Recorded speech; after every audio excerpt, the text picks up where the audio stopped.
Bon mercredi! J'espère que ça va bien.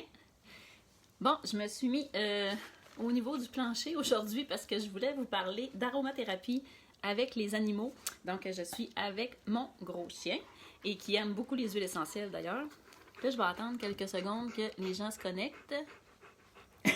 Le chaud, elle aime ça. Donc, oui, c'est ça. Donc, ça fait déjà plus d'1 an que je suis avec vous en direct le mercredi et je vous avais jamais parlé de l'utilisation des huiles essentielles avec les chats et les chiens. Donc, aujourd'hui, je vais vous parler vraiment de ce que j'ai appris là, dans mes petites formations. Je ne suis pas spécialisée exactement en aromathérapie animale, mais comme je suis aromathérapeute puis j'ai accès à des documents, je vous ai préparé quelque chose de simple, vraiment pour les gens qui n'ont aucune formation en santé animale avec les produits naturels. Je vais vous donner des petits trucs, comment utiliser les huiles essentielles chez vous avec votre chat ou avec votre chien. Donc oui, c'est possible d'utiliser nos huiles essentielles qu'on adore, qui nous font du bien. Même nos animaux vont en bénéficier, mais il y a des petites choses à savoir, puis c'est ça que je vais vous partager avec vous. Parce que vous le savez, j'aime ça que les gens puissent utiliser leurs huiles essentielles, que ça revienne moins cher, qu'on puisse les utiliser à pour plusieurs problématiques, que ce soit pour nous, pour l'environnement, les produits ménagers, mais les animaux aussi en ont besoin, puis ça leur fait du bien. Donc là, aujourd'hui, ce que je vous parle, les animaux, c'est sûr qu'ils ont le sens de l'odorat vraiment plus développé. Bonjour, je vois que les gens se connectent. Ils ont le sens de l'odorat vraiment plus développé que nous. Donc, c'est sûr que c'est logique de dire qu'une huile essentielle qui est hyper puissante avec les chats ou avec les chiens, il faut extrêmement diluer, les utiliser dans des petites quantités. Bonjour, Noéline. Donc, puis l'important, c'est de connaître votre animal, de savoir c'est quoi ses comportements, qu'est-ce qui est normal chez votre chien ou votre chat, pour être capable de vraiment observer s'il y a des irritabilités qui se passent, s'il y a des symptômes, là, un peu plus des signaux de détresse qui se développent avec l'utilisation de vos huiles essentielles. Évidemment, on va cesser immédiatement. Mais l'important en premier, c'est de bien connaître votre animal, de bien connaître vos huiles essentielles également. Donc, on est là pour ça, vos conseillers, conseillères, on est là pour vous aider à savoir quelle huile essentielle utiliser et dans quel but. Mais là, aujourd'hui, comme je vous dis, c'est des petites règles de base là, qui vont vraiment vous aider à plus avoir peur d'utiliser vos huiles essentielles et à mieux les maîtriser. Donc, premièrement, comme je vous dis, là, c'est des règles pour monsieur, madame, tout le monde qui n'ont pas de formation. Ce que je vais vous dire, il y en a qui vont utiliser les huiles essentielles d'une autre façon, mais ces gens-là sont formés en aromathérapie animale, puis c'est correct, là. Mais là, aujourd'hui, je vous donne des règles très, très simples que vous allez demeurer sécuritaire. Donc, je ne recommande pas d'utiliser les huiles essentielles avec les chatons ou les chiots en bas d'1 an, premièrement. Ensuite, on n'appliquera pas les huiles essentielles sur les muqueuses. Donc là, je parle le museau, tout ce qui est les yeux, comme les humains, on ne met jamais d'huile essentielle là, et les parties génitales, la même chose. Donc, c'est vraiment, il faut faire attention. Ensuite, c'est toujours le principe du petite quantité, une goutte à la fois. Comme je vous dis, ils ont l'odorat très, très, très sensible. Et pour ce qui est des chiens, c'est possible d'utiliser les huiles essentielles sur leur poids, sur leur peau, OK? Par contre, on ne le fera pas avec les chats. Comme je vous dis, à moins d'être spécialisé en santé animale à ce niveau-là. Donc, les chats, c'est strictement l'inhalation ou la diffusion qu'on va recommander. Quand tu dis de ne pas utiliser, tu parles de façon topique. Pour les chats, oui, pour les chats, je vais vous le dire. Je sais qu'il y en a qui vont être capables d'utiliser des huiles essentielles sur les chats, mais ces personnes-là, ils sont soit aromathérapeutes spécialisés en santé animale, c'est soit des vétérinaires ou des autres là, qui ont eu vraiment des formations spécifiques. Parce que pour les gens là, qui n'ont aucune connaissance comme telle avec la santé animale, je ne recommande jamais d'utiliser des huiles essentielles sur les chats. Par contre, les chiens, pour des petits problèmes de peau, pour des petites problématiques, il y a des huiles essentielles qu'on peut utiliser. Je vous ai fait un petit tableau que je vais vous partager tantôt. Donc, c'est plus facile chez le chien. Mais pour le chat, la diffusion ou l'inhalation, là, je vais vous donner des petites méthodes tantôt, il n'y a aucun problème. Donc, c'est ça. Donc, ne pas mettre... on va toujours diluer les huiles essentielles quand on l'utilise sur la peau du chien, évidemment, jamais pure. D'habitude, c'est à peu près 1%. On parle des doses un peu comme des enfants, là, 1% de dilution. Et évidemment, quand vous diffusez des huiles essentielles dans une pièce, on va toujours laisser soit une fenêtre ouverte ou une porte ouverte. Il faut que l'animal soit capable de quitter la pièce si ça ne lui convient pas. Ça, c'est vraiment une règle facile à retenir. Il n'y a pas de problématique comme telle avec des huiles essentielles. Il y en a qui sont toxiques chez les chats sur la peau, mais comme je vous dis, moi, je vous parle juste de diffusion ou inhalation chez le chat.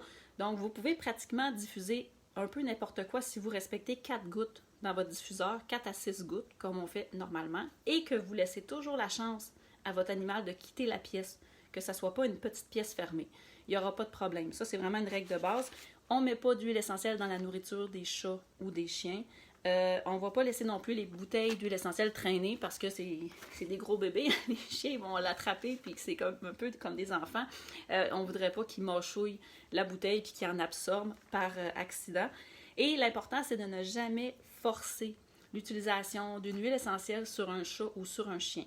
Puis là, je vais vous donner tantôt des petites idées de qu'est-ce qui vous dit que votre chien ou votre chat accepte l'huile essentielle. Et évidemment, si vous avez besoin d'un diagnostic, il va falloir toujours vous référer à votre vétérinaire. C'est la meilleure personne pour poser un diagnostic. C'est pas nous, évidemment. Donc là, je vais commencer avec les chiens.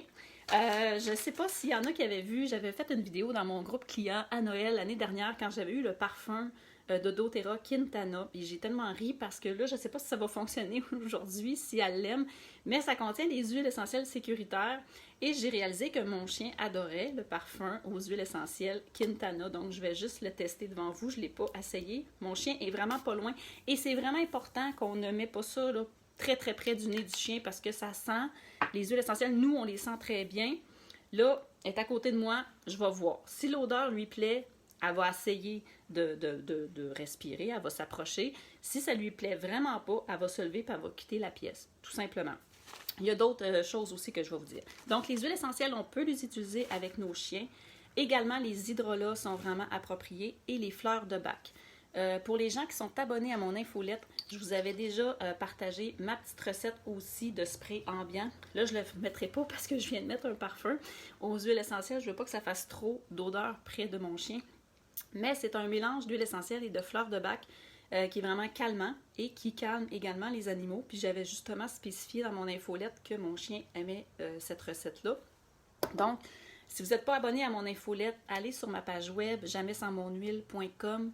Il y a une petite fenêtre surgissante, puis vous pouvez vous abonner. Et inquiétez-vous pas, toutes les recettes que vous avez manquées, parce qu'il y a une recette exclusive par mois, je vais les republier d'ici la fin de l'année sur mon infolette. Donc, vous allez les avoir.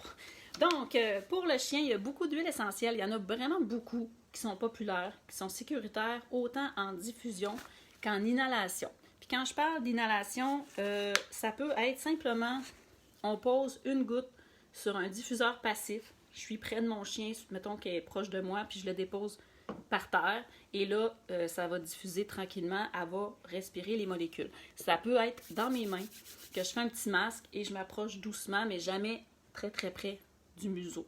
Ça, c'est l'inhalation. Oui, sinon, comme on connaît les diffuseurs dans les pièces.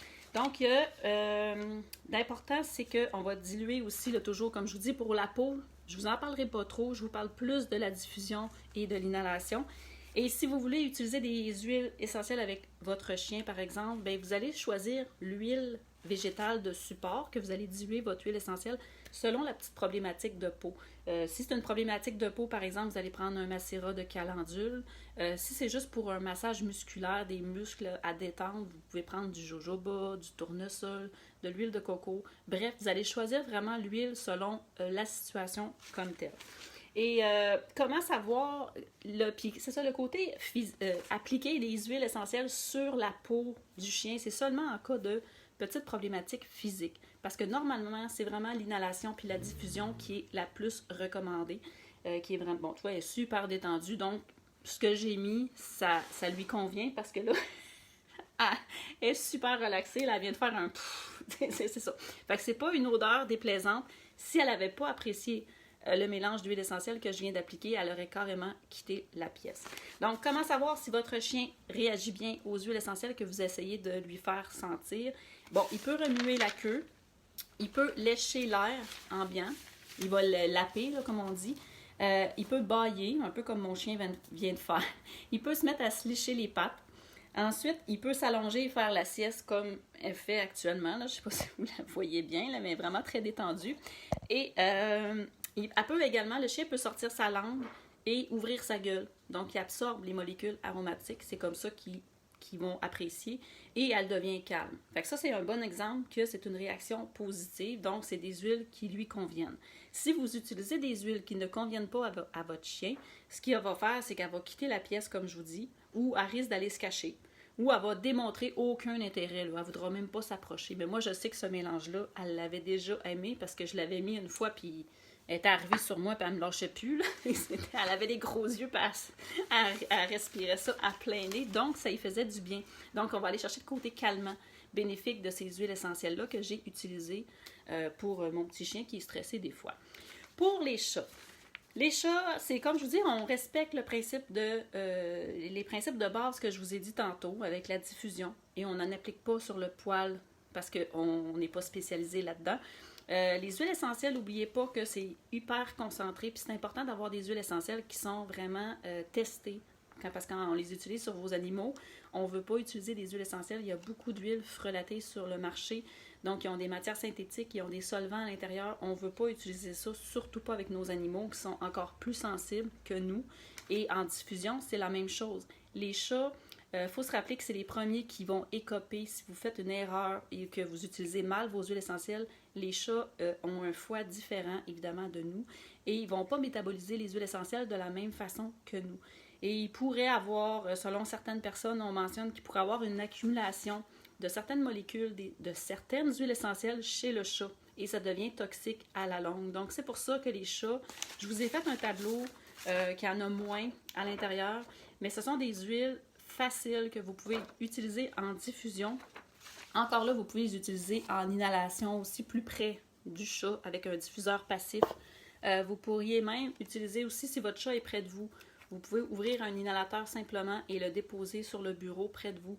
Donc, pas besoin là, que ça soit sur son museau, on ne met pas ça proche. Le chat va l'absorber et va vraiment en bénéficier. C'est le côté émotionnel qu'on va travailler plus avec l'aromathérapie et les chats.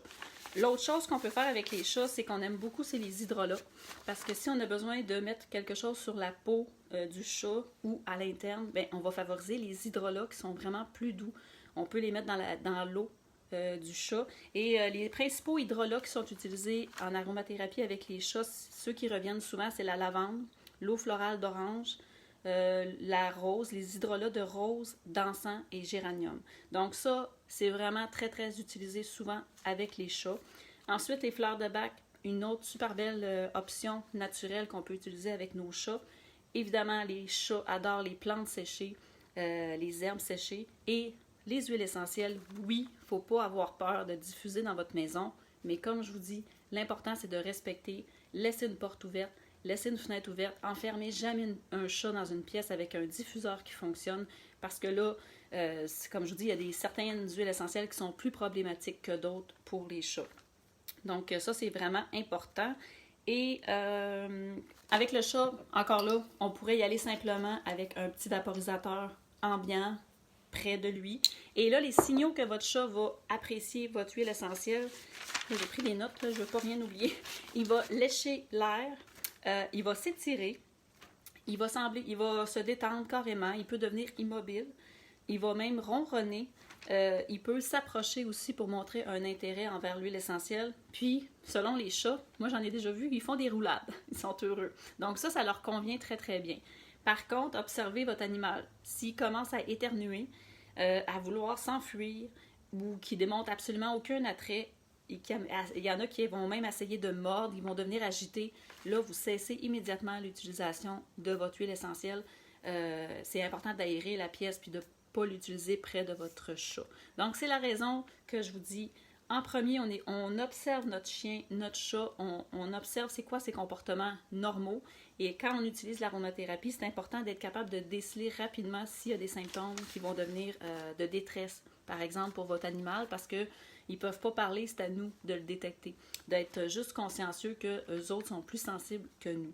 Donc, c'est vraiment très, très simple. Comme je vous dis, je vais vous partager les deux petits tableaux. Puis, c'est pas une liste. Il y en a vraiment d'autres qui existent. Là. Moi, j'ai juste résumé les principales qu'on a chez doTERRA qui vont convenir aux chiens ou aux chats en diffusion. Les chiens, ça pourrait être topique et la diffusion. Je vais les publier sous la vidéo.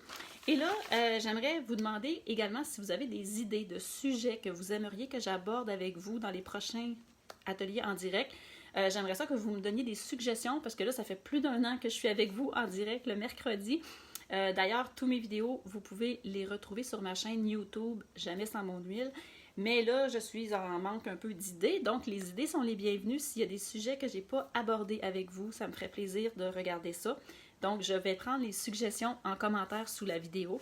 Et c'est ça, c'est notre travail de vous accompagner avec l'utilisation des huiles essentielles, que ça soit sécuritaire pour vous ou pour votre animal.